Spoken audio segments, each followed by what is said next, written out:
దినోత్సవం రోజే ఓ మహిళా డాక్టర్ కు అవమానం జరిగింది. కాకినాడ జిల్లా ప్రతిపాడు జన సైనికులు కొందరు ఆసుపత్రిలోకి దూసుకొచ్చారు. బాధితులను ఎవరు తీసుకొచ్చారంటూ వీరంగం సృష్టించారు. తమ నాయకుడితో మాట్లాడాలని డాక్టర్ పై ఒత్తిడి పెంచారు. బాధితుడికి వైద్యం అందిస్తున్నానని, ప్రస్తుతం తాను ఫోన్ మాట్లాడానని డాక్టర్ శ్వేత బదులిచ్చారు.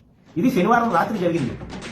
ఆదివారం సాయంత్రం కల్లా ప్రతిపాడు నియోజకవర్గం జనసేన ఇన్ఛార్జ్ పరువుల తమ్మయ్య బాబు గారు సస్పెండ్. కనబడుతుందా వైసీపీ పేటీఎంకి?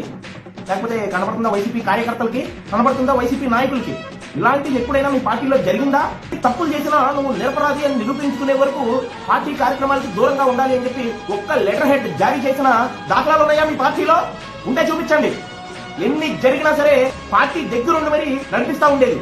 కానీ పవన్ కళ్యాణ్ గారు అలా కాదు. తప్పు చేశారు అంటే అది ఎవరైనా సరే పార్టీకి దూరంగా ఉంచి నువ్వు తప్పు చేయలేదు అని నిరూపించుకునేంత వరకు పార్టీ కార్యక్రమాలకి దూరంగా ఉండాలి అనేది అది ఎంత గొప్ప లక్షణమో తెలుసా? అలాగే మన జనసేన పార్టీ నాయకులకు కూడా గెలిచాం కదా మనం ఏది పడితే చేయొచ్చు అనే ఆలోచనలో వెళ్ళొద్దు. ఎందుకంటే చూస్తూ ఊరుకుంటాకి అక్కడ ఉన్నది జగన్మోహన్ రెడ్డి కాదు. 1% కూడా అవినీతి అనే మచ్చ లేకుండా నిజాయితీగా పైకి వచ్చి పార్టీ పెట్టి జనం కోసం పోరాడుతున్న మన పవన్ కళ్యాణ్ గారు. అయితే చాలా జాగ్రత్తగా ఉండాలి. మనతనం ఉండదు. తప్పు చేసేవంటే శిక్ష అనుభవించాల్సిందే. ఏది పడితే చేసేస్తే సాగిపోవడానికి మనదేం వైసీపీ పార్టీ కాదు, అక్కడ ఉన్నదేం జగన్మోహన్ రెడ్డి కాదు.